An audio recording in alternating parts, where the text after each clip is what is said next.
கங் கணபதியே நம. அனைவருக்கும் வணக்கம். கந்த புராணத்தின் இந்த பதிவை உங்களுடன் பகிர்ந்து கொள்வதில் மிக்க மகிழ்ச்சி அடைகிறேன். இச்சாசக்தியாகிய வள்ளியும் கிரியாசக்தியாக தெய்வானையும் விளங்க ஞானவேல் தாங்கி மயில் வாகனத்தில் வலம் வரும் முருகப் பெருமானை நம் மன வாகனத்தில் ஏற்றி வைப்போம். 16 பேறுகளையும் தன் 12 கைகளாலும் வாரி வழங்குவான் நம் வடிவேலன். கந்த புராணம் 1. சம்பவ காண்டம். அதில் 28 பாலமுருகனின் திருவிளையாடல்கள். பார்வதியும் பரமசிவனும் தங்கள் புதல்வனான கந்தனை அருமை பெருமையோடு சீராட்டி வளர்த்து வந்தார்கள். குழந்தை முருகனும் தன் பெற்றோர்களின் மடியில் தவழ்ந்து உற்சாகத்தோடு விளையாடி சந்தோஷப்படுத்தி வந்தான்.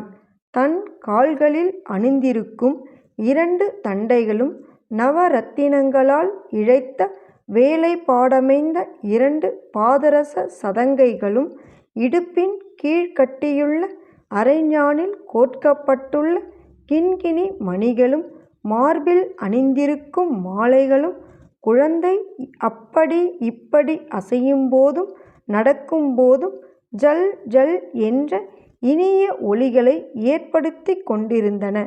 கழுத்தில் தங்க நகைகளும் இரத்தின பதக்கங்களும் வரிசையாக அணிவிக்கப்பட்டிருந்தன.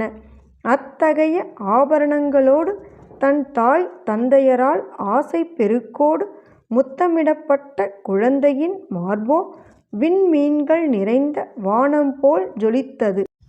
செவிகளிலோ நவரத்தின குண்டங்கள் ஒளி வீசி தவழ்ந்தன. அந்த பிரகாசத்தில் முருகனின் 6 திருமுகங்களும் வரிசையாக பிரதிபலித்து கொண்டிருந்தன. நெற்றியில் நிலாப்பிறையோடு கூடிய இரத்தின மாலைகள் நெற்றிச் சரமாக தொங்கி ஆடின. 6 முகனின் தலைகளில் அணிந்திருந்த 6 மகுடங்களிலும் திவ்யமான நவரத்தினங்கள் இழைக்கப்பட்டு அவற்றிலிருந்து பொங்கி பெருகி வரும் பிரகாசமான ஒளி வெள்ளத்தில் குழந்தையின் நேர்த்தியான தலைகளில் வரிசைகள் அழகாக தெரிந்து கொண்டிருந்தன. அக்காட்சியானது தேவர்களுக்கு புகலிடமாக விளங்கி வரும் மகாமேருகிரியில் அநேக இரத்தின கொடிகள் வரிசையாக நாட்டப்பட்டதைப் போல் வியப்பூட்டியது. அளவிட்டு சொல்ல முடியாததும் மனதிற்கும் வாக்கிற்கும் எட்டாததும் முடிவில்லாத சுகத்தை தருவதும் சிவபெருமானின் குமாரனாக பிறந்ததுமான அனந்தானந்த சச்சித பரபிரம்மமானதும் இவ்வாறாக வனப்பு மிகுந்த பாலப்பருவத்தையடைந்து தன் பெற்றோர்களின் அருகில் விளையாடி மகிழ்ந்து கொண்டிருந்தது. பாலப்பருவத்தை அடைந்த பிறகு குழந்தை முருகன் தன் பரிவாரங்களோடு பெற்றோர்களை பல முறை வலம் வந்து வணங்கி அவர்களிடம் விடை பெற்று கொண்டு உலகில் சென்று விளையாடி மகிழ புறப்பட்டான். அவன் அப்படி போகும்போது தன் பிதாவின் முன்னால் நின்று கொண்டிருந்த எருது வாகனத்தின் தலைக்கொண்டையை தன் நகங்களினால் சொரிந்துவிட்டு அதன் அரிப்பை போக்கினான். பிறகு அதன் மீது தொப்பென்று விழுந்து புரண்டு விளையாடிவிட்டு அங்கிருந்து அகன்றான். அதி அற்புத அழகு வாய்ந்த அந்த பாலமுருகன் தன் பரிவாரத்தினரான காவலர்களோடு சென்று பல விகாரங்களோடு கூடிய பிரதம கணங்களை பார்த்து பார்த்து சிரித்து பலவித பரிகாசங்களும் செய்து அவர்களின் அருகிலும் நெருங்கி வந்து தன் 6 முகங்களையும் பல தடவைகள் மறைத்து கொண்டு விளையாடினான். பிறகு கந்தன் ஒரு வீட்டிற்குள் விரைவாக புகுந்து தன் பரிவாரத்தினருக்கு தெரியாத வண்ணம் கொல்லைப்புறமாக வெளியேறி வந்து மற்றொரு வீட்டிற்குள் சுவர் ஏறி குதித்து புகுந்து அதே வழியிலேயே வெளியேறி வந்தான்.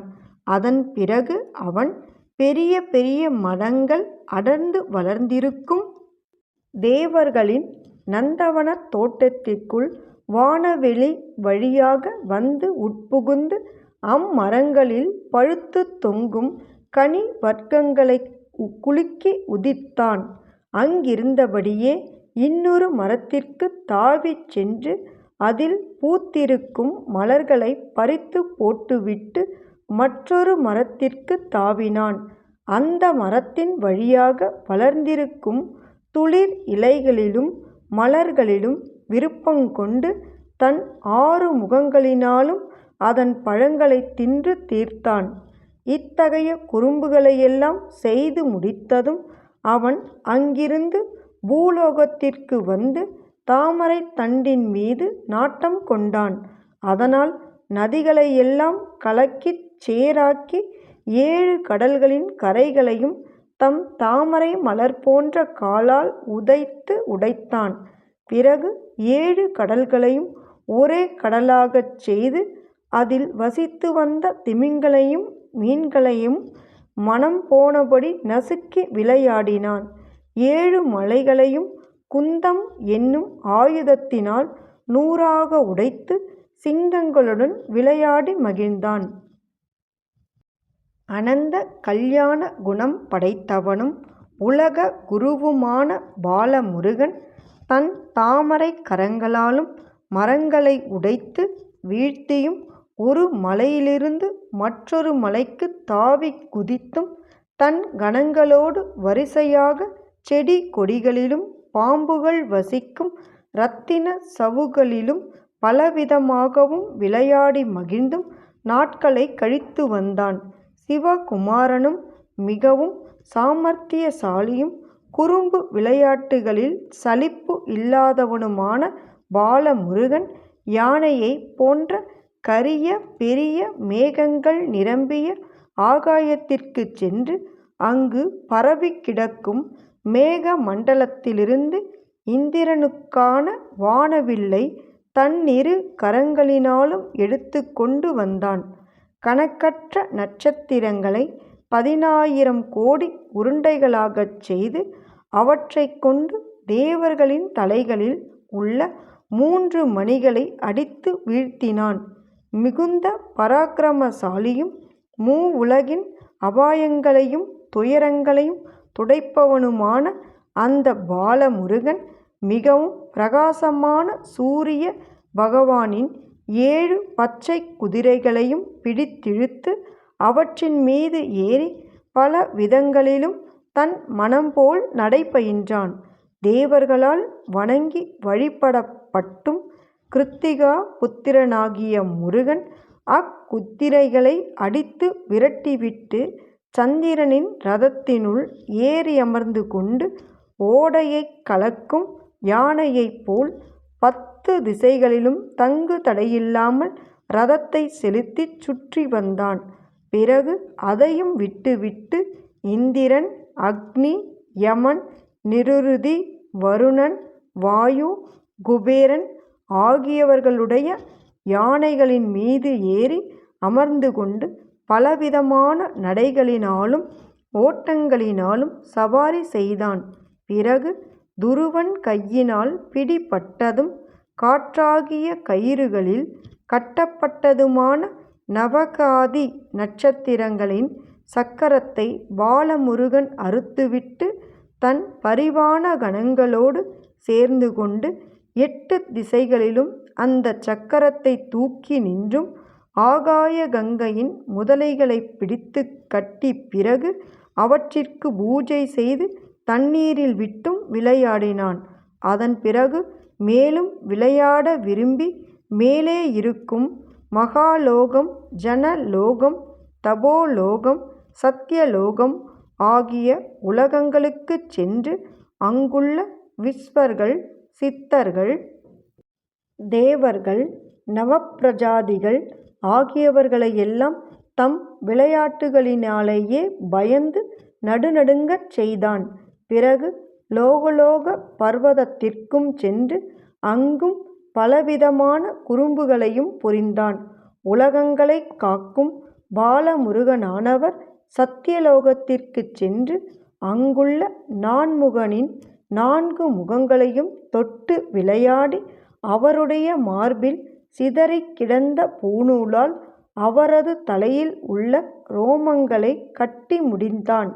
பிறகு மகாவிஷ்ணுவின் வாசஸ்தலமான வைகுண்டத்திற்குள் நுழைந்தான். அங்கே மகாவிஷ்ணுவுக்கு எதிரில் அற்புதமான இறக்கைகளோடு நிற்கும் கருடனையும் திருமாலின் பாம்பனையும் படுக்கையான ஆதிசேஷனையும் பிடித்து ஒன்றுடன் ஒன்று மோதவிட்டு அவை இறக்கைகளை படப்படத்ததும் படங்களை விரித்தும் மும்முரமாக சண்டையடித்துக் கொள்வதை வேடிக்கை பார்த்து அளவில்லாத மகிழ்ச்சியடைந்தான். வேறொரு இடத்தில் பாலமுருகன் தன்னை அழகான ஒரு கட்டிளம் வாலிபனாக உருமாறிக்கொண்டு பெண்களைக் காட்டிலும் பலவிதமான லீலா வினோதங்களையும் செய்து காட்டி தனக்கு எதிர்ப்பட்டவர்களையெல்லாம் மோகாவஸ்தைக்கு உள்ளாக்கினான். எண்ணிய பொருளை அருளச் செய்யும் கந்த புராணத்தை காதலுடன் இப்புவியில் படிப்போர் கேட்போர் நினைப்போர் யாவரும் பசு பத்தினி உறவினர் புத்திரன் ஆகிய அனைவரோடும் ஆனந்த வாழ்வை வாழ்ந்து இந்திரனைப் போல தலைமைத்துவமும் இன்பமும் மிக்க வாழ்வையும் வாழ்ந்து இறுதியில் பரமானந்த நிலையாகிய சிவபத பேரும் பெறுவர். வேலும் மயிலும் சேவலும் துணை. கந்த புராணத்தின் தொடர்ச்சியை தொடர்ந்து கேட்க நமது ஆர்கேஎன் காலம் சேனலை சப்ஸ்கிரைப் செய்து பெல் ஐகானையும் கிளிக் செய்யுங்க. இந்த பதிவினை நமது ஆன்மீக அன்பர்கள் அனைவருக்கும் மற்றும் புராணங்களை கேட்க விரும்புபவர்களுக்கும் ஷேர் செய்யுங்க. பிடித்திருந்தா மறக்காம லைக் பண்ணுங்க, கமெண்ட் பண்ணுங்க. தொடர்ந்து கேட்பவர்கள் அனைவருக்கும் எனது மனமார்ந்த நன்றி. நாளையும் வருவான் நமது வடிவேலன்.